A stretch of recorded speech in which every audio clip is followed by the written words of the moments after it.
નમસ્કાર વિદ્યાર્થી મિત્રો, આજે આપણે ધોરણ 12 ગુજરાતી વિષયમાં વર્ષ 2026 ફેબ્રુઆરી મહિનામાં જે બોર્ડની પરીક્ષા લેવાય તેના પ્રશ્નપત્રની ચર્ચા કરવાના છે. વિદ્યાર્થી મિત્રો, આ વિડીયો તમે શરૂઆતથી અંત સુધી જોજો. આ વિડીયોમાં આપને બધા જ પ્રશ્નોના જવાબની ચર્ચા જોવા મળશે. આમાં જે અથવાના પ્રશ્નોના જવાબ છે એની પણ આપણે ચર્ચા કરેલી છે. બધા જ નિબંધોની પણ આપણે ચર્ચા કરેલી છે. તો આપણે સૌપ્રથમ શરૂઆત કરીએ છીએ ધોરણ 12 ગુજરાતી વિષય વિભાગ એ, જે પદ્ય આધારિત છે. એમાં પહેલો પ્રશ્ન છે, નીચે આપેલા બહુ વિકલ્પ ધરાવતા પ્રશ્નોના ઉત્તરનો સાચો વિકલ્પ શોધી અને તેનો જવાબ તમારે લખવાનો છે. એમાં નંબર 1, નળ કયા દેશનો રાજા હતો? નીચે 4 ઓપ્શન આપેલા છે. એમાં જવાબ છે બ, નિષધ. નંબર 2, ધ્રુવ અને પ્રહલાદને કયા બાણ વાગ્યા છે? તો જવાબ છે બ, રામબાણ. નંબર 3, અનાચાર આચરનારી અબળાને તેના કૃત્ય માટે ન્યાય આપવા લોકો ક્યાં એકઠા થયા હતા? તો એનો જવાબ છે ગામની ભાગોળે. નીચેના પ્રશ્નોના માગ્યા મુજબ ઉત્તર લખો. એમાં નંબર 4, દમયંતી સ્વયંવર કૃતિનો સાહિત્ય પ્રકાર જણાવો. તો જવાબ છે આખ્યાન ખંડ. નંબર 5, દયારામ રચિત કઈ ગરબી તમારા અભ્યાસક્રમમાં છે? જવાબ છે શ્યામરંગ સમીપે. નંબર 6, શ્યામ સાધુનું આખું નામ શું છે? તો એનો જવાબ છે શ્યામ સાધુનું આખું નામ શામળદાસ મૂળદાસ સોલંકી છે. હવે આપણે નીચેના પ્રશ્નોના એક એક વાક્યમાં ઉત્તર લખો એની ચર્ચા કરીએ. નંબર 7, ગોપી શેમાં સ્નાન કરવાની ના પાડે છે? શા માટે? તો એનો જવાબ છે ગોપી જમનાના નીરમાં સ્નાન કરવાની ના પાડે છે, કારણ કે જમનાના નીર શ્યામ રંગના છે. નંબર 8, દૂરથી પતિને આવતો જોઈ ઉર્મિલા શું વિચારે છે? તો એનો જવાબ છે દૂરથી પતિને આવતા જોઈ ઉર્મિલાના મનમાં હજારો વર્ષમાં વિચારો આવે છે. નંબર 9, બા શા માટે એકલા પડી ગયા છે? તો એનો જવાબ છે બાના પતિનું અવસાન થયું છે અને તેમના સંતાનો દૂર શહેરમાં વસે છે, તેથી બા એકલા પડી ગયા છે. નંબર 10, ભાણીએ કપડાં ધોવાનો કયો સમય પસંદ કર્યો છે? તેનો જવાબ છે ભાણીએ કપડાં ધોવા માટે અંધારી રાતનો સમય પસંદ કર્યો છે. નીચેના પ્રશ્નોના 3-4 વાક્યમાં ઉત્તર લખો. વિદ્યાર્થી મિત્રો, આમાં શક્ય હોય તો તમે કાવ્યનું નામ, કવિનું નામ અને સાહિત્ય પ્રકાર લખો, એ ઈચ્છનીય છે. પ્રશ્ન નંબર 11, નળ અને દમયંતીનો પ્રસન્ન દાંપત્ય પ્રેમ વર્ણવો. તો એનો જવાબ છે દમયંતી અને નળ રાજાના લગ્ન થયા. બંને સત્ય અને ટેકનું પાલન કરતાં કરતાં સુખમય જીવન વિતાવે છે. ચારેય વર્ણના કુળ ધર્મનું પાલન કરે છે. પુત્ર અને પુત્રીનો જન્મ થતાં મધુર કિલકિલાટથી તેમનું આંગણું શોભતું હતું. આમ પતિ પત્નીનું પ્રસન્ન દાંપત્ય જીવન સહસ્ત્ર વર્ષો સુધી અવિચળ રહ્યું. પ્રશ્ન નંબર 12, ભવના અબોલા લોકગીતમાં નાયિકા સો સંદેશો મોકલાવે છે? તેનો જવાબ છે ભવના અબોલા લોકગીતમાં નાયિકા સમડી સાથે આ સંદેશો મોકલાવે છે. દાદા, ખેતર હોય તો ખેડાય, ડુંગર કઈ રીતે ખેડાય, કૂવો હોય તો તાગ કઢાય, સમુદ્રનો તાગ સી રીતે કઢાય, બળદ હોય તો વેચીએ, પતિને કેવી રીતે વેચાય, દાદા કાગળ હોય તો વાંચીએ, નસીબ કઈ રીતે વંચાય. પ્રશ્ન નંબર 13, પરમાત્મા પૃથ્વી પર કયા કયા સ્વરૂપે રહેલો છે? તેનો જવાબ છે પરમાત્મા તાત્વિક દ્રષ્ટિએ એક જ છે. એકમ સત વિપ્રા બહુધા વદંતી. છતાં પૃથ્વી ઉપર જુદા જુદા રૂપે અનંત ભાષ્ય છે. આપણા દેહમાં તે દેવ રૂપે છે, તત્વમાં તેજ રૂપે છે, શૂન્યમાં શબ્દ રૂપે છે. પૃથ્વી ઉપર પવન, પાણી તેમજ ભૂમિ રૂપે અલગ દેખાતો પરમાત્મા એક જ તત્વ રૂપે વ્યાપી રહેલો છે. પ્રશ્ન નંબર 14, ઓલિયાનો ન્યાય સાચો ન્યાય સાથી ગણી શકાય? તેનો જવાબ છે લોકો ભેગા થઈને કમનસીબ અબળા ઉપર પથ્થરો ફેંકીને એના પાપનો ન્યાય તોડતા હતા. ઓલિયાએ ઈસુ ખ્રિસ્તનું વચન ટાંકીને સૌને કહ્યું, જેણે એક પણ પાપ ન કર્યું હોય તે પહેલો પથ્થર ફેંકે. ઓલિયાના આ શબ્દો સાંભળી જે સજ્જનો પથ્થર લઈને ઊભા હતા તે અટકી ગયા. સૌના હૈયાના દ્વાર ખુલી ગયા. ઓલિયાએ કમનસીબ અબળાને હોશિયારીપૂર્વક ઉગારી લીધી. આમ ઓલિયાએ સાચો ન્યાય કર્યો. હવે આપણે જોઈએ નીચેના પ્રશ્નોના સવિસ્તાર ઉત્તર લખો કોઈ પણ એક. વિદ્યાર્થી મિત્રો, આપણે બંને અથવાના જવાબની પણ ચર્ચા કરવાના છીએ. તો પ્રશ્ન નંબર 15, રામબાણ પદનો મર્મ તમારા શબ્દોમાં લખો. એનો જવાબ જોઈએ તો કૃતિ છે રામબાણ, કર્તા ધના ભગત અને સાહિત્ય પ્રકાર પદ. આ કાવ્ય સંદર્ભે એમ કહી શકાય કે મને મુક્તિ મળે કે ન મળે, ભક્તિ તમારી કરવી છે. મારી કાયા રહે કે ન રહે, ભક્તિ તમારી કરવી છે. સાચા હૃદયથી જે પરમાત્માની ભક્તિ કરે છે તે પરમાત્મામાં લીન થઈ જાય છે. ભક્તિ રસથી પરમ તત્વ સાથેની અનુભૂતિ થાય છે. તેમને રામબાણ વાગ્યા છે, પ્રભુના બાણ વાગ્યા છે, પણ એમાં તેમને બાણની વેદના થતી નથી. આ તો તેમને મન એક વરદાન છે. સાચા ભક્તને પોતાનું જીવન પરમાત્મામાં ઓળગોળ કરી દીધું હોય છે, તેમને સમર્પિત કરી દીધું હોય છે. પરમાત્મા એ જ તેમનું સર્વસ્વ છે. સત્ય સ્વરૂપ ઈશ્વરને શરણે જવાથી ખુદ પરમાત્મા ભક્તનું કલ્યાણ કરે છે. તેમના જીવનમાં પરમાત્મા સિવાય અન્યનું કોઈ સ્થાન નથી. સાચા ભક્તની આવી નિસ્વાર્થ પ્રેમ ભક્તિથી પરમાત્મા પ્રસન્ન થાય છે. તેમના જીવનમાં કોઈ સંઘર્ષ આવે કે કપરો કાળ આવે ત્યારે પરમાત્મા તેમની વહારે આવે છે, એમની રક્ષા કરે છે, એમને ઉગારે છે, એમનો ઉદ્ધાર કરે છે. રામબાણ પદનો આ મર્મ રહેલો છે. હવે વિદ્યાર્થી મિત્રો, આપણે અથવાના પ્રશ્નોના જવાબની ચર્ચા કરીએ. જુઓ ગઝલનું સમગ્રલક્ષી ભાવદર્શન કરાવો. એનો જવાબ જોઈએ. કૃતિ છે જુઓ, કર્તા શ્યામ સાધુ અને સાહિત્ય પ્રકાર ગઝલ. આ સંદર્ભે આપણને એક કવિની પંક્તિ યાદ આવે છે કે ખુદાનો ખજાનો કોઈ વાતે કમ નથી, દ્વાર ખખડાવો ને ન મળે તો એ વાતમાં દમ નથી. જુઓ ગઝલમાં કવિ જે અશક્ય છે એને શક્ય કરી શકાય કે નહીં એ ચકાસી જોવાનું કહે છે. જીવનમાં દરેક વસ્તુ શક્ય બનતી નથી. દરેક શેરમાં કવિએ આ જ ભાવ બે જુદી જુદી વસ્તુને સામસામે મૂકીને સમજાવ્યો છે. પથ્થર જળ છે, તેને બોલાવવાના ગમે તેટલા પ્રયત્ન કરો પણ વ્યર્થ છે. જીવનમાં દરેકને મળવું સહેલું છે, પણ કોઈના જીવનમાં વૃક્ષની જેમ ડાળ ફેલાવીને છાયારૂપ બનવું એટલે કે ઉપકારક બનવું મુશ્કેલ છે. બીજાને મદદરૂપ થવા માટે હૃદયની ઉદાર ભાવના જોઈએ. તેથી પરોપકારની ભાવના હોવી સહેલી બાબત નથી. કવિ નગરને બાળક જેવું અબૂધ કહે છે, કેમ કે કોઈ પણ નગરમાં આવે એટલે નગરના જીવનથી લલચાઈ જાય છે. કાચબાની ધીમી ગતિ પરથી સમય જાણી શકાતો નથી. ધીમી ગતિથી સમયને ઉલટાવી શકાતો નથી. રેત શીશીને ઉલટાવવાથી સમય બદલી શકાતો નથી. અહીં પણ કાચબો અને રેત શીશીને સામસામા મૂકીને સમયની ગતિનો અંદાજ આપ્યો છે. આઈનામાં દરેકને પ્રતિબિંબ ઝીલાય છે, પણ એની સાથે સંબંધો બાંધી શકાતા નથી. એ માટે તો કોઈએ આંખોમાં અર્થાત હૃદયમાં સ્થાન આપવું જરૂર છે. આમ કવિએ અશક્યતાના દ્વાર ખખડાવી શક્યનો પ્રવેશ કરાવી શકાતો નથી. એ જુદા જુદા શબ્દ ઝુમખાને સામસામે મૂકીને દર્શાવ્યું છે. હવે આપણે વિભાગ બી એની ચર્ચા કરીએ, જે ગદ્ય આધારિત છે. નીચે આપેલા બહુ વિકલ્પ ધરાવતા પ્રશ્નોના ઉત્તર વિકલ્પમાંથી શોધીને લખો. નંબર 16, ઉપાલીને પહેલા દીક્ષા કોણે આપી? જવાબ છે તથાગતે. નંબર 17, ભોજાએ રહેઠાણમાં શું બનાવ્યું હતું? જવાબ કૂબો. નંબર 18, પ્રભાશંકરે તૈયાર કરેલું ગાંધીજીનું તૈલચિત્ર કોના હસ્તે ખુલ્લું મૂકેલું? એનો જવાબ છે ડૉક્ટર રાજેન્દ્ર પ્રસાદ. નીચેના પ્રશ્નોના માગ્યા મુજબ ઉત્તર લખો. નંબર 19, મહાત્માના માનસ પાઠનું સાહિત્ય સ્વરૂપ જણાવો. તો નવલિકા. નંબર 20, સત્યાગ્રહાશ્રમ કૃતિના લેખકનું નામ દર્શાવો. વિનોબા ભાવે. નંબર 21, ઈશ્વર સર્વવ્યાપી પાઠના લેખકનું નામ લખો. તેનો જવાબ છે આનંદ શંકર બાપુભાઈ ધ્રુવ. હવે આપણે નીચેના પ્રશ્નોના એક એક વાક્યમાં ઉત્તર લખો એની ચર્ચા કરીએ. પ્રશ્ન નંબર 22, અમરનાથ યાત્રા કયા સમયમાં સરળ પડે છે? જવાબ અમરનાથ યાત્રા અષાઢ કે શ્રાવણ માસમાં સરળ પડે છે. નંબર 23, અંતે યુધિષ્ઠિર બેભાન શા માટે થઈ જાય છે? જવાબ યુધિષ્ઠિર પશ્ચાતાપને કારણે અત્યંત ભાવાવેશમાં આવતા અંતે બેભાન થઈ જાય છે.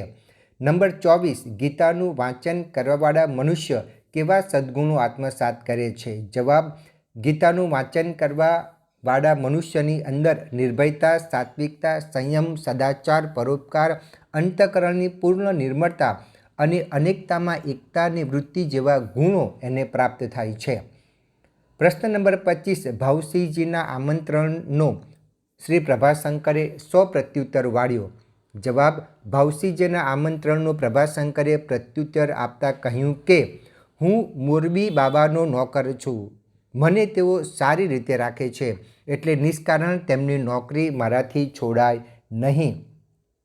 નીચેના પ્રશ્નોના ઉત્તર 3-4 વાક્યમાં લખો. વિદ્યાર્થી મિત્રો, તમે જ્યારે 3-4 વાક્યમાં ઉત્તર લખતા હો ત્યારે તમારે પાઠનું નામ, લેખકનું નામ અને સાહિત્ય પ્રકાર લખો, એ ઈચ્છનીય છે. પ્રશ્ન નંબર 26. ગુરુને ત્યાં ભણવાને લીધે શ્વેતકેતુમાં શા ફેરફાર થયા? જવાબ: પિતા ઉદાલકના કહેવાથી શ્વેતકેતુ 12 વર્ષ સુધી ગુરુને ઘેર રહ્યો. અનેક પ્રકારની વિદ્યાઓ ભણ્યો. વિદ્યા મેળવ્યા પછી તે વિદ્વાન અને ઠરેલ થયો. એનામાં કેટલાક ફેરફારો દેખાયા, પણ એ અભિમાનથી અને અક્કડ થઈ ગયો હતો. એ ઘણું ભણ્યો, એની બુદ્ધિ કેળવાઈ હતી, પણ તેને આટલી બધી વિદ્યા ભણ્યાનું અભિમાન તેના વર્તનમાં દેખાતું હતું. પ્રશ્ન નંબર 27. સેલ્વી પંકજમ પાઠમાં નાયિકાને જોતા નાયકે શા અનુમાનો કર્યા? તો જવાબ છે, નાયિકાને જોતા નાયકે એ અનુમાનો કર્યા કે તે એની કલ્પનામાં વસેલી નારીને બહુધા મળતી આવતી હતી. અમુક રીતે તે વધુ આકર્ષક હતી એમ તેને લાગ્યું. એ કોઈ સુંદર યુવતી નહોતી, છતાં એ કોમલાંગ સ્ત્રીની નમણાઈ મોહક હતી. સહેજ શ્યામ કહેવાય એવી એ યુવતીના મોં પર સદાય વિહરતું સ્મિત સામાને આત્મીય બનાવી દેતું હતું. હવે આપણે પ્રશ્ન નંબર 28 જોઈએ. ગંભીર અકસ્માત થાય ત્યારે આપણે શા પગલાં લેવા જોઈએ? જવાબ છે, ગંભીર અકસ્માત થાય ત્યારે પોલીસ ન આવે ત્યાં સુધી અકસ્માતના સ્થળના વિસ્તારમાં જ રહેવું. અકસ્માતમાં સામેલ વાહન ચાલકના નામ, સરનામું, ફોન નંબર, વીમા કંપની, વીમાની policy number, driving licence number વગેરે વાહનની રજિસ્ટ્રેશન પ્લેટનો નંબર મેળવી લેવા. નંબર 29. ઉછીનું માગનારની નજર કેવી છે? શા માટે? તો એનો જવાબ છે, ગીધ જેમ તાજા મરેલા જાનવરને સૌથી પહેલું ભાડે છે, તેમ ઉછીનું માગનારની નજર ગીધ જેવી છે. આડોશી પાડોશીનું નજર ઉછીનું લેવા માટે ગીધની જેમ જુએ છે. ઘરમાં કોઈ નવી ચીજ આવે કે તરત જ એ ચીજ લેવા તરફ એમની નજર હોય છે. એ લોકો એમ માને છે કે એ વસ્તુ એમના માટે જ છે. હવે વિદ્યાર્થી મિત્રો, નીચેના પ્રશ્નોના સવિસ્તાર ઉત્તર લખો, એની ચર્ચા કરીએ. વિદ્યાર્થી મિત્રો, આપણે અહીંયા બંને પ્રશ્નોના જવાબની ચર્ચા કરવાના છે. અથવામાં જે પ્રશ્નો આપ્યો છે એની પણ આપણે ચર્ચા કરીશું. તો પ્રશ્ન નંબર 30.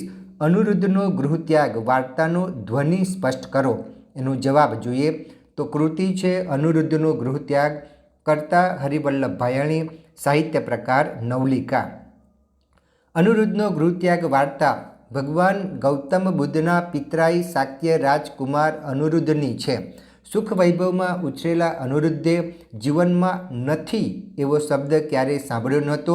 બિરંજ સુવર્ણના પાત્રમાં રંધાય છે અને તેમાં જ બને છે એવું બાલિશ અનુમાન કરનાર અનુરુદ્ધ પ્રવજ્યા લે એ અકલ્પનીય ઘટના છે. પ્રવજ્યા લેતા પહેલાં તેને અનેક કસોટીમાંથી પસાર થવું પડે છે. એમાં એ સફળ થાય છે. તેમની સાથે તેમનો પરિચારક ઉપાલી પણ આભૂષણોનો મોહ છોડી પ્રવજ્યા લેવા તેમની સાથે ચાલી નીકળ્યો. ઉપાલીની આ ત્યાગ ભાવનાને જોઈ સૌ રાજકુમારોએ ભગવાન બુદ્ધને ઉપાલીને સૌપ્રથમ દીક્ષા અપાવવાની વિનંતી કરી. તેની સેવા કરવાની ઈચ્છા વ્યક્ત કરી. રાજકુમારોની આ નિર્ભિમાન વૃત્તિથી તથાગતે પ્રસન્ન થઈ ઉપાલીને પ્રથમ દીક્ષા આપી. રાજકુમારોએ એ નવા ભિક્ષુકને વંદન કર્યા, એના શ્રમણને યોગ્ય પરિચર્યા કરી ને પછી તેમણે પ્રવજ્યા લીધી. મક્કમ મનોબળ, દ્રઢ શ્રદ્ધા, સંસારી જીવન પ્રત્યે અનાસક્તિ, નિર્મોહીપણું, નિર્ભિમાનપણું, સમતા જેવા ગુણો એ પ્રવજ્યા લેવા માટે અતિ મહત્ત્વના છે. તે આ કથાનો મુખ્ય ધ્વનિ છે. હવે આપણે વિદ્યાર્થી મિત્રો આ અથવાના પ્રશ્નના જવાબની ચર્ચા કરીએ. ડૉક્ટર બાબા સાહેબ આંબેડકરના વિવિધ સત્યાગ્રહો અને તેની અસરો જણાવો. એનો જવાબ જોઈએ તો કૃતિ છે સમતા અને બંધુતાના પથદર્શક, એના કર્તા છે કિશોર મકવાણા અને સાહિત્ય પ્રકાર છે ચરિત્ર નિબંધ. આ કથાનક સંદર્ભે એમ કહી શકાય કે સાર્વભૌમત્વના ઉદ્ધારક છે આંબેડકર, પ્રજાસત્તાકના વિચારક છે આંબેડકર. અસ્પૃશ્યો મહાડના ચૌદાર તળાવના પાણીનો ઉપયોગ કરી શકતા નહોતા. નાસિકના કાલારામ મંદિરમાં ભગવાનના દર્શનનો પણ તેમને હક નહોતો. આથી આ બંને સ્થાનો પર અસ્પૃશ્યોને સમાનતા અને ન્યાય મળે એ માટે ડૉક્ટર આંબેડકરે સત્યાગ્રહ શરૂ કર્યો. તેમણે ચૌદાર તળાવમાંથી એક અંજલિ ભરીને પાણી પીધું અને વિશાળ જન સમુદાયે તેનું અનુકરણ કર્યું. એ દિવસે સામાજિક સમાનતા માટેનો પરમ મંગળ ભાગ્યશાળી ગણાયો. આ સત્યાગ્રહની એ અસર પડી કે મહાડ નગરપાલિકાએ પોતાના અધિકાર નીચે આવતા ચૌદાર તળાવનું પાણી અસ્પૃશ્યો માટે ખુલ્લું મૂકવાની જાહેરાત કરી. છતાં મહાડના અસ્પૃશ્યોને તળાવનું પાણી વાપરવાનો અધિકાર મળ્યો નહોતો. મહાડના કેટલાક બ્રાહ્મણોએ પણ આ સત્યાગ્રહને ટેકો આપ્યો. આંબેડકરે તેમના સત્યાગ્રહમાં દરેક વર્ણનના, ખાસ કરીને બ્રાહ્મણો પણ સામેલ કરવાની ઈચ્છા દર્શાવી. તેમનો સત્યાગ્રહ અહિંસક હતો અને હિન્દુ ધર્મના ઉદ્ધાર માટે હતો.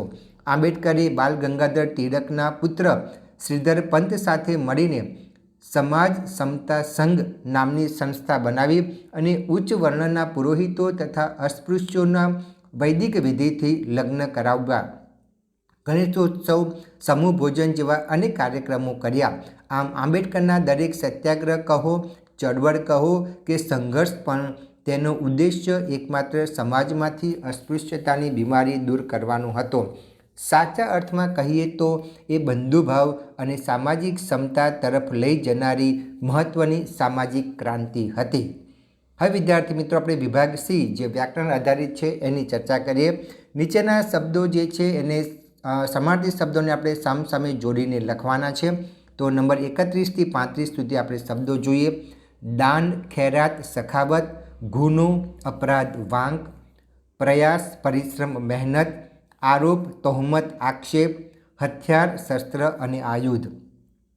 નીચેના વાક્યોમાંથી રેખાંકિત શબ્દના સ્થાને તેનો વિરુદ્ધાર્થી શબ્દ લખી વાક્યનો અર્થ બદલાય નહીં તે રીતે ફરીથી લખો. તો નંબર 36 અનિરુદ્ધે રાજીપો બતાવ્યો. તો જવાબ છે અનિરુદ્ધે નારાજગી ન બતાવી. નંબર 37 ઉછીનું માગનારમાં વિવેક હોતો નથી. જવાબ ઉછીનું માગનારમાં અવિવેક હોય છે. નંબર 38 સૌંદર્યનું એ છેલ્લું દર્શન છે. જવાબ સૌંદર્યનું એ પ્રથમ દર્શન નથી. નંબર 39 આ રાજમુંગુટ પર કલંક લાગ્યું છે. જવાબ આ રાજમુંગુટ પર નિષ્કલંક નથી. નંબર 40 ટેકરાની જમીન કઠણ ન હતી. જવાબ ટેકરાની જમીન પોચી ન હતી. હવે આપણે આગળ જોઈએ. નીચેના શબ્દ સમૂહ માટે એક શબ્દ લખો. નંબર 41 લોકોમાં ચાલતી વાત એટલે લોકવાયકા. ઘરનો સરસામાન એટલે રાચરચીલું. પગનો ચાલવાનો અવાજ એટલે પગરવ. જીવનના છેલ્લા શ્વાસ સુધીની કેદ એટલે જન્મટીપ. દાંતાવાળા મોંનો નીચો ભાગ એટલે જડબું. નીચેના તળપદા શબ્દોના શિષ્ટ ભાષાનો માન્ય અર્થ લખો. અહીંયા વિદ્યાર્થી મિત્રો પ્રિન્ટિંગ મિસ્ટેક છે.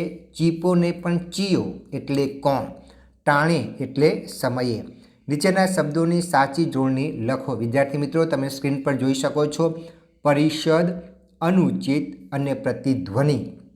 નીચેના શબ્દોના કૌંસમાં સૂચવેલા સૂચના પ્રમાણે ઉત્તર લખવાના છે. એમાં નંબર 51 કેદીઓ પાસે જઈને એમની શાંત વાણી સાંભળીએ. તો આમાં વિશેષણ શોધવાનું છે. તો જવાબ આવશે શાંત. નંબર 52 ખાલી જગ્યા માર્ગ આવતા ત્રણેય ઘોડા એક હરોળમાં ચલાવી શકાતા. તો આમાં વિશેષણ લખવાનું છે ખાલી જગ્યામાં. તો જવાબ આવશે પહોળો. નંબર 53 એમણે એ પત્રનો મને ખૂબ જ સરસ જવાબ આપ્યો. તો આમાં નિપાત શોધવાનું છે. બરાબર. તો આમાં જવાબ આવશે જો. નંબર 54 મેં ખાલી જગ્યા તેમને આભાર કહી શિષ્ટાચાર બતાવ્યો. આમાં નિપાત મૂકવાનું છે. તો જવાબ આવશે પણ. નંબર 55, મારે તમને એક અગત્યની વાત કહેવાની છે. તો આમાં વાક્યમાં કૃદંત શોધવાનું છે, તો જવાબ આવશે કહેવાની. નંબર 56, આ ટેકરામાંથી ખાલી જગ્યા બાળક ક્યાંથી નીકળ્યું? તો આમાં કૃદંત લખવાનું છે, તો જવાબ આવશે જીવતું. નંબર 57, મંજૂરીનો હુકમ લખવા આજ્ઞા કરી. તો આમાં કૃદંત શોધી અને તેનો પ્રકાર લખવાનો છે, તો જવાબ આવશે લખવા અને એનો પ્રકાર આવશે હેત્વર્થ કૃદંત. હવે વિદ્યાર્થી મિત્રો આપણે નીચેના રૂઢિપ્રયોગનો અર્થ આપીને તેનો વાક્ય પ્રયોગ આપણે કરવાનો છે. એમાં નંબર 58, ભાન ભૂલવું એટલે ધ્યાન ન રહેવું. તો વાક્ય બનશે બધું ભાન ભૂલીને રાજુ મોબાઈલમાં તલ્લીન થઈ ગયો. નંબર 59, સંકેત કરવો એટલે ઈશારો કરવો. તો વાક્ય બનશે દીપકે મને સંકેત કર્યો, સાહેબ આવ્યા. નંબર 60, રવાડે ચડવું એટલે ખોટે માર્ગે વળવું. તો એનું વાક્ય પણ બનાવી શકાય, મહેશ મોબાઈલને રવાડે ચડી ગયો છે. હવે આગળ જોઈએ. નીચે વાક્યમાં કૌંસમાં દર્શાવેલ સૂચના પ્રમાણે ઉત્તર લખવાના છે. નંબર 61, હવે એનો વધારે જીર્ણોદ્ધાર શક્ય જ નહોતો. તો આમાં વાક્ય લેખન રૂઢિની દ્રષ્ટિએ સુધારીને ફરી લખો. તો વિદ્યાર્થી મિત્રો તમે સ્ક્રીન પર જોઈ શકો છો, હવે એનો વધારે જીર્ણોદ્ધાર શક્ય જ નહોતો. તો એમાં નહોતો એ શબ્દ સાથે લખવાનો છે, બરાબર. નંબર 62, હું તમને વિવિધ પ્રકારની પ્રવૃત્તિઓનો પરિચય કરાવીશ. તો વાક્યમાં ભાષા શુદ્ધ કરવાની છું. તો હું તમને વિવિધ પ્રવૃત્તિઓનો પરિચય કરાવીશ, બરાબર. વિવિધ અને પ્રકારની બંને શબ્દ આપણે એક જ છે, એટલે આપણે એક જ શબ્દ વાપરીએ છીએ. તો સાચો જવાબ બનશે હું તમને વિવિધ પ્રવૃત્તિઓનો પરિચય કરાવીશ. નંબર 63, એમના દર્શને જ પાઠ પ્રથમ મને મળ્યો શ્રમનો. તો આમાં વાક્યમાં પદક્રમ ગોઠવીને લખવાનું છે. જવાબ બનશે એમના પ્રથમ દર્શને જ મને શ્રમનો પાઠ મળ્યો. નંબર 64, માનવ જીવનનું શોષણ માત્ર આર્થિક ક્ષેત્રમાં જ ચાલે છે. તો વિદ્યાર્થી મિત્રો આમાં પ્રત્યય સુધારવાનો છે. તો જવાબ બનશે માનવ જીવનમાં શોષણ માત્ર આર્થિક ક્ષેત્રમાં જ ચાલે છે. એટલે જીવનનું નહીં પણ જીવનમાં એ પ્રત્યય આપણે અહીંયા સુધારેલું છે. હવે નીચેના સંયુક્ત સંકુલ વાક્યને સાદા વાક્યમાં ફેરવીને ફરીથી લખો. તો અહીંયા પ્રશ્ન નંબર 65 છે, દેવરાજ કેમ્પના સ્ટેશને ઉતર્યો ત્યારે સૌ પહેલાં એની બાની યાદ આવી. તો વિદ્યાર્થી મિત્રોમાં બે વાક્યો બનશે. એમાં નંબર 1, દેવરાજ કેમ્પના સ્ટેશને ઉતર્યો, પાછળ પૂર્ણવિરામ મૂકો. નંબર 2, સૌ પહેલાં એને બાની યાદ આવી, પાછળ પૂર્ણવિરામ મૂકવાનું છે. અને નીચે લખવાનું છે સંયોજક લખીને ત્યારે, બરાબર. આ રીતે તમે જવાબ લખશો તો તમને પૂરેપૂરા માર્ક્સ મળશે. નંબર 66, ગળે સોપારી જેવો ગોળ ડૂચો ભરાયો ને આંખ ભીની થઈ ગઈ. તો આમાં પણ બે વાક્ય બનશે. એમાં નંબર 1, ગળે સોપારી જેવો ગોળ ડૂચો ભરાયો, પાછળ પૂર્ણવિરામ મૂકો. નંબર 2, એની કૌંસમાં લખવાનું છે, બરાબર, આંખ ભીની થઈ ગઈ, પાછળ પૂર્ણવિરામ મૂકો. અને નીચે લીટીમાં લખવાનું છે સંયોજક, તો સંયોજક આવશે ને. પ્રશ્ન નંબર 67, જેમ પ્રભુમાંથી આ સર્વસૃષ્ટિ ફેલાઈ છે તેમ વડમાંથી વડવાઈઓ ફેલાઈ હતી. તો અહીંયા પણ વિદ્યાર્થી મિત્રો બે વાક્ય બનશે. પ્રભુમાંથી આ સર્વ સૃષ્ટિ ફેલાય છે, વાક્ય નંબર 1, પાછળ પૂર્ણવિરામ મૂકવાનું છે. અને વાક્ય નંબર 2, વડમાંથી વડવાઈઓ ફેલાઈ હશે, બરાબર, પાછળ મૂકો પૂર્ણવિરામ. તો આમાં સંયોજક બનશે જેમ તેમ. હવે આપણે આગળ જોઈએ. નીચેના સાદા વાક્યોને સંયુક્ત સંકુલ વાક્ય રૂપે ફરીથી લખો, બરાબર. નંબર 68, કપિલ વસ્તુનો સીમાડો વટી ગયો, રાજકુમારો ઘડીક થોભ્યા. તો આનો જવાબ બનશે કપિલ વસ્તુનો સીમાડો વટી ગયો એટલે પછી રાજકુમારો ઘડીક થોભ્યા.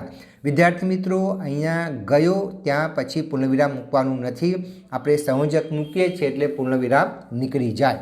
નંબર 69, મિત્રો કોઈ અવિનય લાગે, મિત્રો મને ક્ષમા કરજો. તેનો જવાબ થશે જો મિત્રો કોઈ અવિનય લાગે તો મિત્રો મને તમે ક્ષમા કરજો, બરાબર. આ રીતે વિદ્યાર્થી મિત્રો આપણે એનો જવાબ બનશે. હવે આપણે આગળ જોઈએ છે. નંબર 70, બીજે દિવસે સવારે પહેરેગીર આવ્યો, તેણે સમાચાર આપ્યા, કેદી ભાગી ગયો છે, બરાબર. તો આમાં સંયોજકો આપણે અને કે એ બે સંયોજકો મૂકીએ છીએ અને વાક્યમાં જે જગ્યાએ પૂર્ણવિરામ મૂક્યું છે પૂર્ણવિરામ નીકળી જાય છે અને ત્યાં આપણે સંયોજક મૂકીએ છીએ. તો તેનો જવાબ બનશે બીજે દિવસે સવારે પહેરેગીર આવ્યો અને તેને સમાચાર આપ્યા કે કેદી ભાગી ગયો છે અથવા તો કેદી ભાગી છૂટ્યો છે। બરાબર, આ રીતે વિદ્યાર્થી મિત્રો તમારે જવાબ લખવાના છે। હવે આપણે વિભાગ ડી જે અર્થગ્રહણ છે એની આપણે ચર્ચા કરીએ। નીચેનું કાવ્ય વાંચી તેની નીચે આપેલા પ્રશ્નોના ઉત્તર લખો। તો વિદ્યાર્થી મિત્રો આપણે સૌપ્રથમ કાવ્યનું પઠન કરીશું, ત્યાર પછી આપણે તેના પ્રશ્નોના જવાબ જોઈશું। અમેરે સુકુરુનું પૂમડું તમે અત્તર રંગીલા રસદાર, તરબોળી દોને તારે તારને ભીંદો અમને વહાલા અપરંપાર, આવો રે આવો હો જીવન આમના, અમેરે સૂકા ઘરની જાળ્યું તમે તાતા તેજના અવતાર, ભેદીને ભીડેલા ભોંગડા આગડા, ભરો લખ લખ અડીઠા અંબાર, આવો રે આવો જીવન આમના, અમેરે ઉદય ખાધું ઈંધણું તમે ધગધગ ધૂણીના અંગાર, પડે પર પ્રજાળો વહાલા વેગથી, આપો અમને અગનના શણગાર, આવો રે આવો હો જીવન આમના। આ કૃતિના સર્જક છે મકરંદ દવે। હવે આપણે તેના પ્રશ્નોના જવાબની ચર્ચા કરીએ। પ્રશ્ન નંબર 1, આ કાવ્યમાં જીવન શબ્દ કોને માટે વાપરવામાં આવ્યો છે? તો જવાબ છે આ કાવ્યમાં જીવન શબ્દ પરમ તત્વ કે પરમાત્મા માટે વાપરવામાં આવ્યો છે। પ્રશ્ન નંબર 72, જીવનને કયા કયા રૂપકો આપવામાં આવ્યા છે? તો જવાબ છે જીવનને 3 રૂપકો આપવામાં આવ્યા છે। નંબર 1 રંગીલા રસદાર અત્તરનું, નંબર 2 તાતા તેજના અવતારનું અને નંબર 3 ધગધગ ધૂણીના અંગારનું। પ્રશ્ન નંબર 73, કાવ્યમાં કવિએ પોતાની કઈ ઉણપો દર્શાવી છે? જવાબ કાવ્યમાં કવિએ પોતાની 3 ઉણપો દર્શાવી છે। નંબર 1 પોતે રૂનું સૂકું પૂમડું છે, નંબર 2 પોતે સૂના ઘરની એટલે કે અભાવરું જાડી છે અને નંબર 3 પોતે ઉદય ખાધેલું ઈંધણ છે। પ્રશ્ન નંબર 74, કવિ જીવનને શી આજીજી કરે છે? તેનો જવાબ છે કવિ જીવનને નીચે પ્રમાણેની આજીજી કરે છે। સૂકા રૂના પૂમડા જેવા પોતાને રસદાર અત્તરથી અપરંપાર વિંધવાની, નંબર 2 સુનાગરની જાડી જેવા પોતાને અડીઠા અંબાર એટલે કે તેજથી ભરીને ભૂગોળ આગળને ભેદવાની, નંબર 3 ઉદય ખાધેલા ઈંધણા જેવા પોતાને અગ્નિના શણગાર આપી પડે પર પ્રજાળવાની। વિદ્યાર્થી મિત્રો પ્રશ્ન નંબર 75 જોઈએ। કાવ્યને યોગ્ય શીર્ષક આપો। તો વિદ્યાર્થી મિત્રો તમે અહીંયા 3 શીર્ષક આપેલા છે, અમે કોઈ પણ એક શીર્ષક આપો, એ શીર્ષક સાચું પડે। તો આપણે એનો જવાબ જોઈએ। અમેરે સુકુરુનું પૂમડું, અથવા આવો રે આવો હો જીવન આમના, અથવા જીવનને આજીજી। હવે વિદ્યાર્થી મિત્રો આપણે આગળ પ્રશ્ન જોઈએ। નીચેનો ગદ્યખંડ વાંચી તેની નીચે આપેલા પ્રશ્નોના ઉત્તર લખો। તો વિદ્યાર્થી મિત્રો આપણે સૌપ્રથમ પેરેગ્રાફ વાંચીશું, ત્યાર પછી એના પ્રશ્નોના જવાબની ચર્ચા કરીશું। જ્ઞાન જ્યારે માનવીના મનને કોઈ ચોક્કસ માળખા સાથે પ્રતિબદ્ધ કરતી પરંપરાઓમાં પરિવર્તિત થાય છે ત્યારે તે હાનિકારક બને છે, કેમ કે એ માનવીને વિભાજિત કરે છે, તેમની વચ્ચે દુશ્મનાવટ સર્જે છે અને સત્યની ઊંડી શોધને અવરોધે છે। શિક્ષણનો મુખ્ય ઉદ્દેશ્ય વ્યક્તિ સ્વાસ્થ્યપણે તટસ્થ રીતે વિચારી શકે તથા સમસ્યાઓનો સમગ્ર રીતે ઉકેલ લાવવાની બુદ્ધિશક્તિ વિકસાવી શકે તે છે। વિચારો નહીં પણ વિચારોની પ્રક્રિયાનું શિક્ષણમાં મહત્ત્વનું સ્થાન છે। કેળવણીકારોએ તદ્દન આરંભથી પ્રેમની શક્તિનો એટલે કે નમ્રતા, સજ્જનતા, વિચારશીલતા, ધૈર્ય અને વિવેકનો વિકાસ કરવો જોઈએ। હવે વિદ્યાર્થી મિત્રો આપણે તેના પ્રશ્નોના જવાબની ચર્ચા કરીએ। પ્રશ્ન નંબર 76, જ્ઞાન ક્યારે હાનિકારક બને છે? તો જવાબ છે જ્ઞાન માનવીના મનને ચોક્કસ માળખા સાથે પ્રતિબદ્ધ કરતી પરંપરામાં પરિવર્તિત કરે ત્યારે હાનિકારક બને છે। પ્રશ્ન નંબર 77, શિક્ષણનો મુખ્ય ઉદ્દેશ શું છે? તેનો જવાબ છે શિક્ષણનો મુખ્ય ઉદ્દેશ વ્યક્તિને તટસ્થ રીતે વિચારતો કરીને સમસ્યાનો આમૂલ ઉકેલ લાવવામાં છે। પ્રશ્ન નંબર 78, શિક્ષણમાં શાનું સ્થાન મહત્ત્વનું છે? જવાબ શિક્ષણમાં માત્ર વિચારોનું નહીં પણ વિચારોની પ્રક્રિયાનું એટલે કે આચરણનું મહત્ત્વનું સ્થાન છે। પ્રશ્ન નંબર 79, કેળવણીકારોએ આરંભથી શાનો વિકાસ કરવો જોઈએ? જવાબ કેળવણીકારોએ આરંભથી શક્તિનો વિકાસ કરવો જોઈએ। પ્રશ્ન નંબર 80, ગદ્યખંડને યોગ્ય શીર્ષક આપો। તો આ ગદ્યખંડનું યોગ્ય શીર્ષક છે પાયાની કેળવણી। હવે વિદ્યાર્થી મિત્રો આપણે પ્રશ્ન નંબર 81 જોઈએ. નીચેના ગદ્યખંડનો ત્રીજા ભાગમાં સંક્ષેપ કરી તેને યોગ્ય શીર્ષક આપો. તો સૌપ્રથમ આપણે પેરેગ્રાફનું વાંચન કરીશું, ત્યાર પછી એના જવાબની ચર્ચા કરીશું. વિદ્યાર્થીનું પ્રથમ કર્તવ્ય પોતાના મગજને સ્વતંત્ર રાખવાનું છે.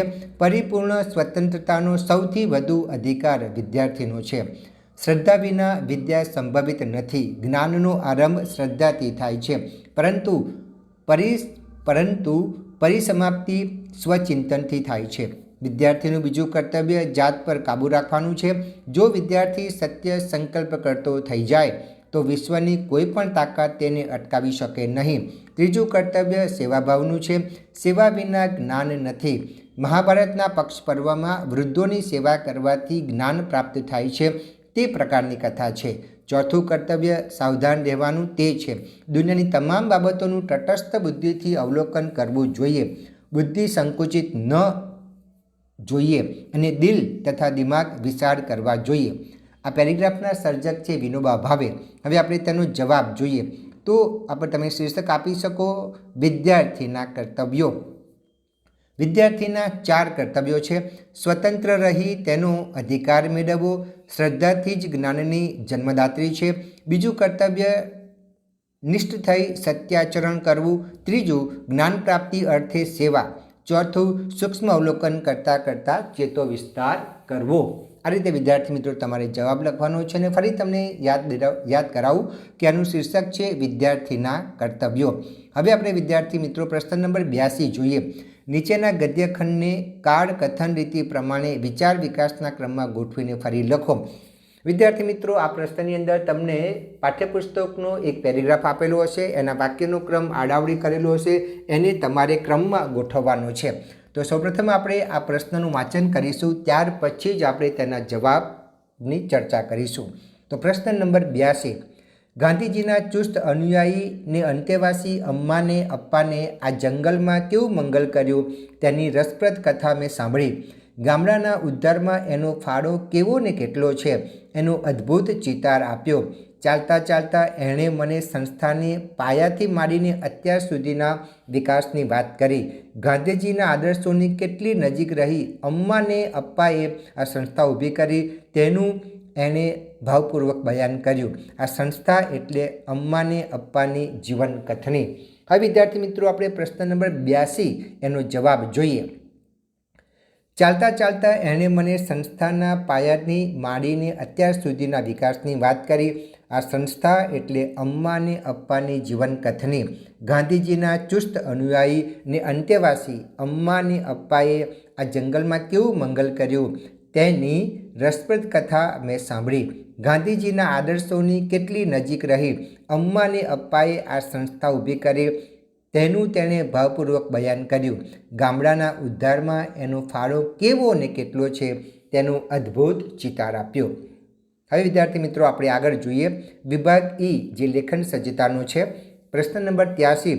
વધુ પડતા વરસાદને કારણે તમારા વિસ્તારમાં ગંદકીનું પ્રમાણ વધ્યું છે તે દૂર કરવા માટે તમારા વિસ્તારના આરોગ્ય અધિકારીશ્રીને અરજી કરો. વિદ્યાર્થી મિત્રો આપણે તેનો પણ જવાબ જોઈએ. વિદ્યાર્થી મિત્રો તમારે અરજી લેખન કરવાનું છે. હવે આપણે જોઈએ. સૌપ્રથમ તમારે સરનામું લખવાનું છે. તમે સ્ક્રીન પર જોઈ શકો છો. અનિલકુમાર મનુભાઈ પરમાર, ત્યાં અલ્પવિરામ મૂકવાનું. સ્વરાજ પાર્ક, ત્યાં પણ અલ્પવિરામ મૂકવાનું. ગાયત્રી મંદિરની પાછળ, ત્યાં પણ અલ્પવિરામ મૂકવાનું. અને ગામડી, જ્યાં ગામનું નામ છે ત્યાં તમારે પૂર્ણવિરામ મૂકવાનું. તાલુકો જિલ્લો આણંદ, ત્યાં પણ પૂર્ણવિરામ. અને તારીખ 15/3/2026. પછી હાંસિયાને અડીને લખવાનું છે પ્રતિ, ત્યાં અલ્પવિરામ મૂકવાનું. જ્યાં ત આવે છે ત્યાં તમે અલ્પવિરામ મૂક્યું છે એની નીચે લીટીમાં તમારે લખવાનું આરોગ્ય અધિકારી શ્રી અલ્પવિરામ, નગરપાલિકા ભવન અલ્પવિરામ, સ્ટેશન રોડ અલ્પવિરામ અને આણંદ, ત્યાં પૂર્ણવિરામ મૂકવાનું. એની નીચે લીટીમાં તમારે વિષય લખવાનો છે. સ્ક્રીન પર જોઈ શકો છો આ રીતે તમારે વિષય લખવાનો છે. વધુ પડતા વરસાદને કારણે થયેલી ગંદકી દૂર કરવા બાબત. પછી હાંસિયાને અડીને તમારે લખવાનું છે માનનીય સાહેબ શ્રી, ત્યાં તમારે નીચે અલ્પવિરામ મૂકવાનું છે. અને જ્યાં તમે અલ્પવિરામ મૂક્યું છે એની નીચેની લીટીમાં તમારે લખવાનું છે સાદર વંદન, ત્યાં તમારે પૂર્ણવિરામ મૂકવાનું છે. હવે ત્યાંથી તમારે પેરેગ્રાફ પાડવાનો છે. ત્યાંથી આપણે અરજી લખીએ છીએ પેરેગ્રાફમાં. ગયા અઠવાડિયે જ આપ અમારી ગામની શાળા સેન્ટ ઝેવિયર્સમાં વિદ્યાર્થીઓને આરોગ્ય સંબંધી વક્તવ્ય આપવા માટે આવ્યા હતા. આપની નિશ્રામાં સમગ્ર ગામમાં પ્રજાકીય આરોગ્ય સંબંધી વિવિધ કાર્યક્રમો થતા રહે છે. ઘેર ઘેરથી સૂકો ભીનો કચરો લઈ જનારી ગાડી પણ નિયમિત એના સૂત્રોચ્ચાર સાથે અહીં આવે છે. ગામના દરેક ઘરના કચરાની નિકાલની વ્યવસ્થા સરળ હોવા છતાં અમારા વિસ્તાર પાસે ફેક્ટરીની બાજુમાં જે ખાડામાં કચરો નાખેલો હતો તે વરસાદને પાણીને લીધે દુર્ગંધ મારે છે. ગામનો કચરો આ ખાડામાં નાખવાને બદલે દૂર નાખવામાં આવે તો સારું. બીજો પેરેગ્રાફ. હમણાં પડેલા પુષ્કળ વરસાદને કારણે એ કચરો ગંધાઈ ઉઠ્યો છે અને ઘણો ખરો તણાઈને અમારા વિસ્તારમાં ખડકાયો છે. પરિણામે મચ્છરોનો ત્રાસ વધી ગયો છે. પરિસ્થિતિ અસહ્ય છે. આપને આ પરિસ્થિતિનો ખ્યાલ હશે જ. કદાચ કામ કરનાર સફાઈ કામદારોની અછતને કારણે આમ બન્યું હશે. અમારા વિસ્તારના લોકોની જરૂર પડે તો અમે યથાશક્તિ સહકાર આપવા તૈયાર છીએ. તો આ અંગે સત્વરે ઘટતું કરવા વિનંતી. નીચે તમારે પેરેગ્રાફ પાડી લખવાનું છે સહકારની અપેક્ષા સહ. ત્યાં તમારે અલ્પવિરામ મૂકવાનું છે અને લિખિતન કરીને લખવાનું છે સૌ નાગરિકો, અને તમે નીચે સહી કરી શકો. તો વિદ્યાર્થી મિત્રો, આ રીતે તમારે અરજી લખવાની છે. હવે આપણે પ્રશ્ન નંબર 84 જોઈએ. નીચેના પાઠ્યેતર ગદ્યખંડનું વાદાત્મક ગદ્યમાં રૂપાંતર કરો.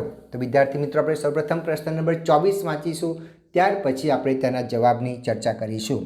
પ્રશ્ન નંબર 84, માફ કરજો, પ્રશ્ન નંબર 84. વર્તમાન શિક્ષણ પરીક્ષાલક્ષી છે, જીવનલક્ષી નથી.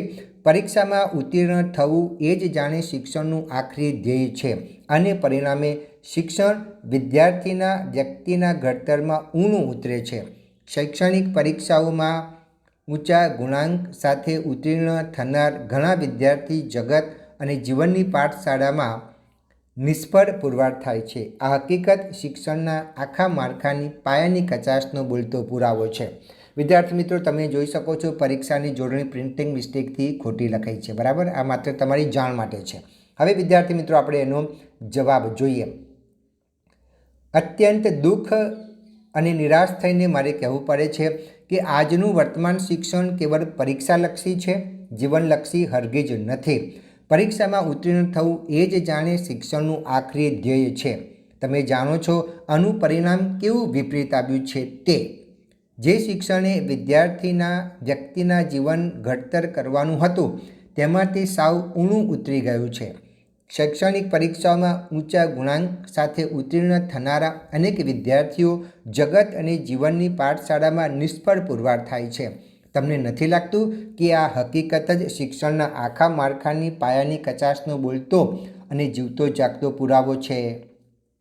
બરાબર, આ રીતે વિદ્યાર્થી મિત્રો તમારે જવાબ લખવાનો છે. હવે વિદ્યાર્થી મિત્રો, આપણે વાદાત્મક ગદ્યના અથવામાં ભાવાત્મક ગદ્ય પૂછાય છે એની પણ આપણે ચર્ચા કરી લઈએ.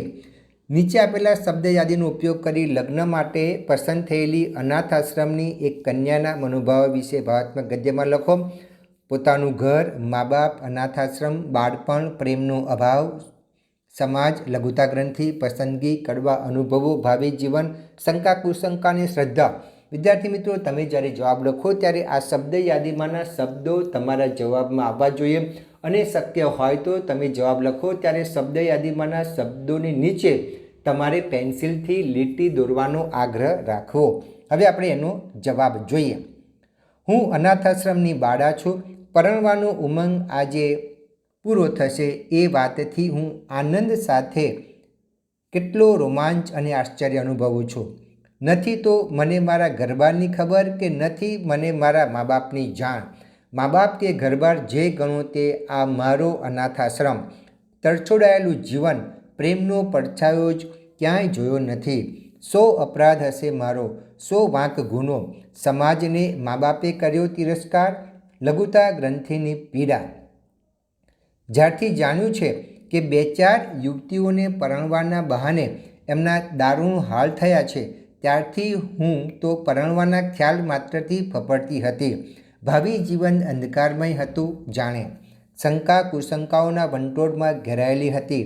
સાવ અજાણ્યો હશે પરિવાર, છતાં અમને જોઈને શ્રદ્ધા બેઠી કે માનવતા હજુ જીવે છે જિંદગી બનીને. તો વિદ્યાર્થી મિત્રો આ રીતે તમારે અહીંયા એનો જવાબ લખવાનો છે. હવે વિદ્યાર્થી મિત્રો આપણે પ્રશ્ન નંબર 85 પર જઈએ છીએ. નીચેનામાંથી કોઈ પણ એક વિષય પર આપેલા મુદ્દાને આધારે તમારે નિબંધ લખવાનો છે. વિદ્યાર્થી મિત્રો તમને મારે ખાસ કહેવાનું કે અહીંયા આપણે બધા જ નિબંધોની ચર્ચા કરી છે. તો સૌપ્રથમ આપણે પ્લાસ્ટિક પ્રદૂષણ એક સમસ્યા આ નિબંધ આપણે જોઈશું. તો આપણે એનો જવાબ જોઈએ. પ્લાસ્ટિકનો ઉપયોગ આપણા જીવનમાં દિન પ્રતિદિન એટલો વધતો ચાલ્યો છે કે આપણા જાહેર પ્રજા જીવનના સ્વાસ્થ્ય માટે મોટો ખતરો પેદા થયો છે. સ્વચ્છ કે કુદરતી પર્યાવરણમાં દૂષિત પદાર્થો ભળતા પ્રાકૃતિક સંતુલન ખોરવાયા, દૂષિત થયા. એને આપણે પ્રદૂષણ કહીએ છીએ.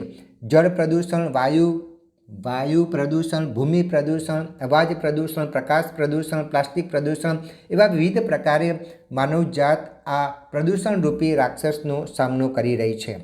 પાણીની વધતી માંગ અને વિલાસી જીવનને કારણે માણસ પાણીને જ પ્રદૂષિત કરે છે. કૂડો કચરો પાણીને દૂષિત કરે છે ને પાણીમાં ઓક્સિજનની માત્રા ઘટાડે છે. આ પાણી પીવામાં આવે ત્યારે શરીરની શક્તિ ક્ષીણ થાય છે. છોડ, વેલીઓ કે વૃક્ષોના મૂળમાં જતા આ પાણી વનસ્પતિને પણ નુકસાન કરે છે. આમ પ્લાસ્ટિકનો કચરો પણ પાણીને પ્રદૂષિત કરે છે. વાયુ પ્રદૂષણ રાસાયણિક, જૈવિક તેમજ રજોટી જેવા પદાર્થોથી રચાય છે. વાયુ પ્રદૂષણને કારણે સમતાપ આવરણમાં આવેલા ઓઝોન પડમાં ગાબડા પડે છે. હાઈવે, રસ્તા ઉપર વાહનો વાયુને તેમજ અવાજના પ્રદૂષણનો વધારો કરે છે. આ પ્રકારના અનેક પ્રદૂષણો જીવસૃષ્ટિને ભારે નુકસાન પહોંચાડે છે, જીવનને જોખમમાં મૂકે છે. બધા જ પ્રદૂષણો વાતાવરણને દૂષિત કરે છે અને જીવમાત્રને હાનિ પહોંચાડે છે. પણ પ્લાસ્ટિક પ્રદૂષણ સૌથી વધુ જોખમી છે. એ વધુ નુકસાન પહોંચાડે છે. આપણે પ્લાસ્ટિકની નાની મોટી અનેક વસ્તુઓનો આપણા જીવનમાં ઉપયોગ કરીએ છીએ.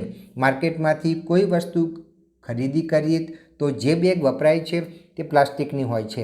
એટલું જ નહીં, વાસણો, ફર્નિચર વગેરેમાં પણ એનો ઉપયોગ વધતો ચાલ્યો છે.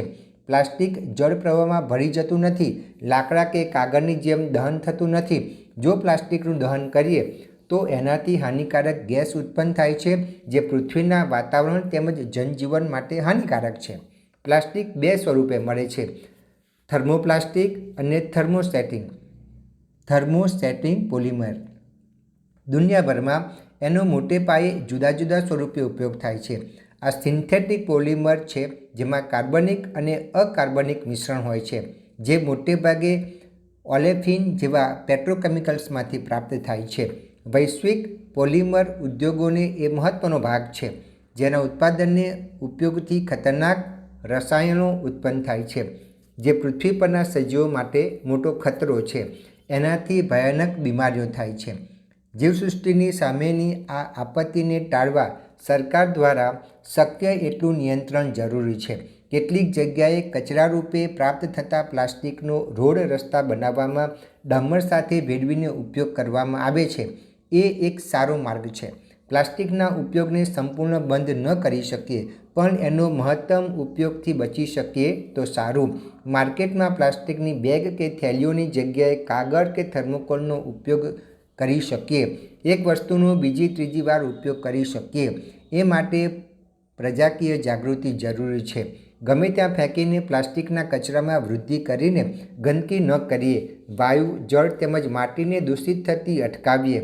માણસ જ એનું પ્રદૂષણનું નિર્માણ કરે છે, તો માણસ જ એનું નિવારણ પણ કરી શકે.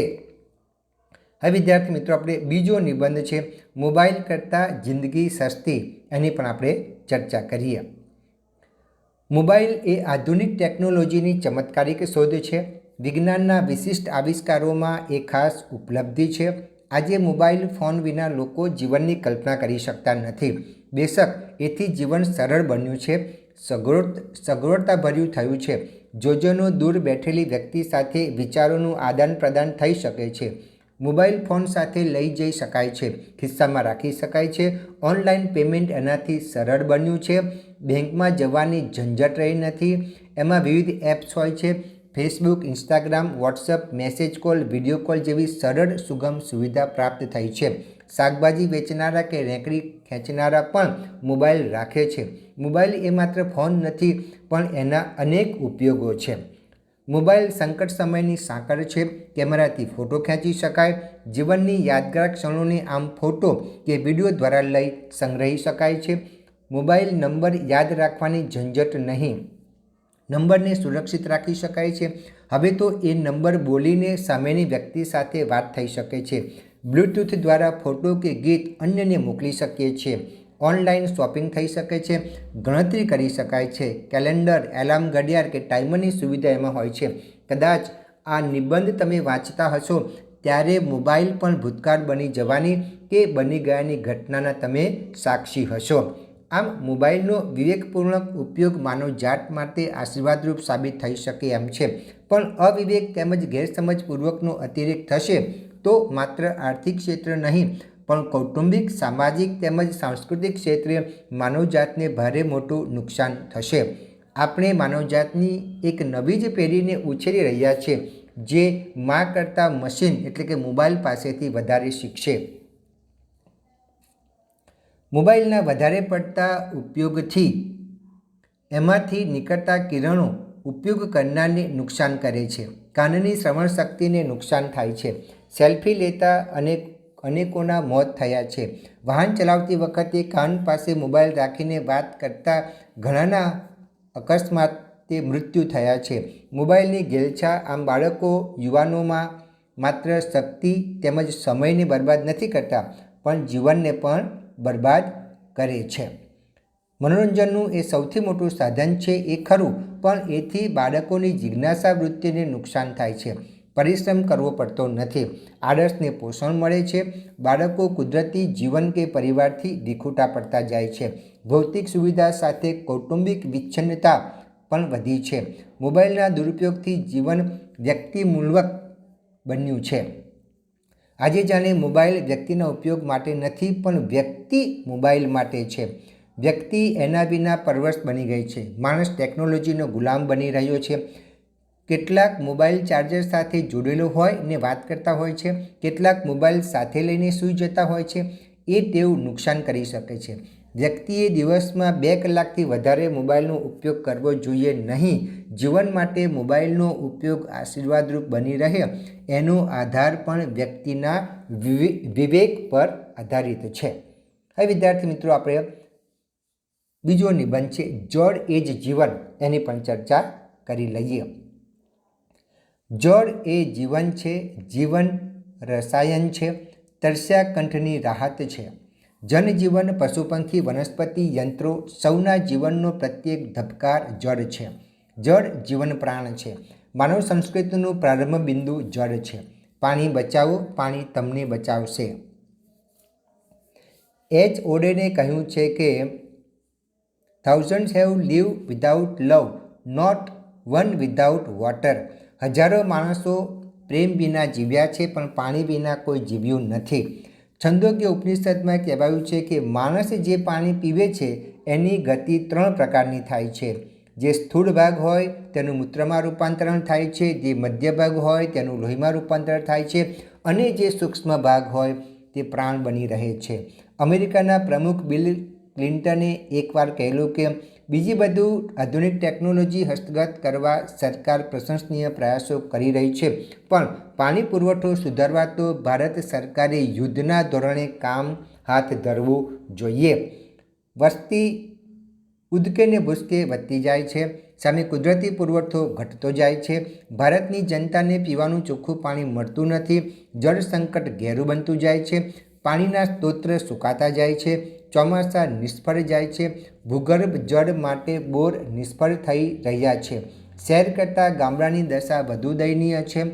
પાણીને ખેંચી લાવનાર વૃક્ષો પણ પર્ણહીન ને શુષ્ક બની ઊભા છે. વરસાદની ઘટને લીધે પાણી ઘટતું જાય છે. પાણીના અભાવે પર્યાવરણ પણ નાશ પામતું જાય છે. લોકો ક્લોરીફાઈડવાળું દૂષિત પાણી પી રહ્યા છે. પાણીમાં એવા રસાયણો ભળી ગયા છે કે લોકોના પેટ અને આંતરડાના દર્દ વધી ગયા છે. પાણીમાં ખારાશ અને અન્ય દૂષણો વધી રહ્યા છે. અમુક બંધો હવે પૂરાઈ રહ્યા છે ને જળાશયોમાં પાણી જ જમા થતું નથી. પાણી બચાવો, પાણી તમને બચાવશે એવું વોટર મેનેજમેન્ટ માટે ખૂબ લાંબા ગાળાનું દીર્ઘદ્રષ્ટિવાળું આયોજન થવું જોઈએ. આગ લાગે ત્યારે કૂવો ખોદવાની વાતો બંધ કરી પાણી માટે આજથી જ આટલું કરીએ તો ઘણું છે. પાણીનો બગાડ થતો અટકાવીએ, પાણીનો જરૂર પૂરતો જ ઉપયોગ કરીએ, ગમે ત્યાં કે જ્યાં ત્યાં પાણીનો ખોટો છંટકાવ ન કરીએ, ઘરની કે શેરીના નાકે યા રસ્તાની ધારે આવેલા પાણીના સ્ટેન્ડની ચકલીઓને ગળતી, ટપકતી કે ખોટી વહી જતી અટકાવીએ, રાત્રે કે બહારગામ જતાં પહેલાં ઘરના નળ ચાલુ ન રહી જાય એની ખાસ કાળજી રાખીએ, ઘર આંગણાના વાડી બગીચાને 2-3 દિવસ જરૂર પૂરતું જ પાણી આપી વૃક્ષો અને સજીવોને જીવનદાન આપીએ, લીલો ઘાસચારો ઉગી શકે એવી જમીન તરફ વપરાશ યોગ્ય વધારાનું પાણી વાળીએ. સરકાર પણ અબજો રૂપિયા ખર્ચીને વર્ષોના વર્ષો વેડફીને બંધ બાંધવા કરતાં દરેક ગામ નજીક તળાવ ખોદવા જોઈએ. પાણીની બાબતે રાષ્ટ્રીય સંપત્તિ તરીકે જાહેર કરી સરકારે પાણીનો બગાડ કરનારને કડક સજા કરવી જોઈએ. ભારત સરકારે પણ એક સર્વગ્રાહી દીર્ઘદ્રષ્ટિયુક્ત વ્યવહારુ વોટર મેનેજમેન્ટ સિસ્ટમ તૈયાર કરવી પડશે. તો જ તરસ્યા જીવોને ટાઢક વળશે. તો વિદ્યાર્થી મિત્રો, અહીંયા આપણે આ પેપરની સંપૂર્ણ ચર્ચા પૂર્ણ કરી છે. વિદ્યાર્થી મિત્રો, મારો વિડીયો પૂરો કરતાં પહેલાં આપની બાબત ખાસ મારે જણાવી છે કે જો તમે મારી YouTube ચેનલ પર નવા આવ્યા હો તો મારી YouTube ચેનલમાં આપણે ધોરણ 1 થી 12 ગુજરાતી વિષયને લગતા અભ્યાસ, સ્વાધ્યાય, વ્યાકરણ, ગદ્યાર્થ ગ્રહણ, પદ્યાર્થ ગ્રહણ, અર્થ વિસ્તાર, સંક્ષેપીકરણ, અહેવાલ લેખન, વાદાત્મક ગદ્ય, ભાવાત્મક ગદ્ય, સાથે સાથે કહેવતો, રૂઢિપ્રયોગો, સમાનાર્થી શબ્દો તથા શાળામાં કાર્યક્રમનું આયોજન કેવી રીતે કરી શકાય તેના વિડીયો તમને જોવા મળશે. એટલું જ નહીં, નાટક અને ગરબા એના પણ વિડીયો આપને મારી YouTube ચેનલમાં જોવા મળશે. સાથે સાથે કોઈ પણ કાર્યક્રમ તમે કરતા હો ત્યારે એ સમયમાં કયા પ્રકારની કાવ્ય પંક્તિ બોલી શકાય એના પણ વિડીયો મેં YouTube પર બનાવીને મૂકેલા છે. એટલું જ નહીં, જો તમારે કોઈ પણ કાર્યક્રમનું આયોજન કરવું હોય તો તે આયોજન કેવી રીતે કરી શકાય એના પણ વિડીયો મેં મારી એકમાત્ર YouTube ચેનલમાં મૂકેલા છે. જો તમે કોઈ સ્પર્ધાત્મક પરીક્ષાની તૈયારી કરતા હો તો વ્યાકરણને લગતા પણ બધા જ વિડીયો આપણે મારી એકમાત્ર YouTube ચેનલમાંથી પડી રહેશે. તો વિદ્યાર્થી મિત્રો, અહીંયા મારો વિડીયો પૂર્ણ કરું છું. આશા રાખું છું કે આ વિડીયોમાંથી આપને ઘણી ઉપયોગી માહિતી પ્રાપ્ત થઈ હશે. તો આવજો વિદ્યાર્થી મિત્રો, આવજો.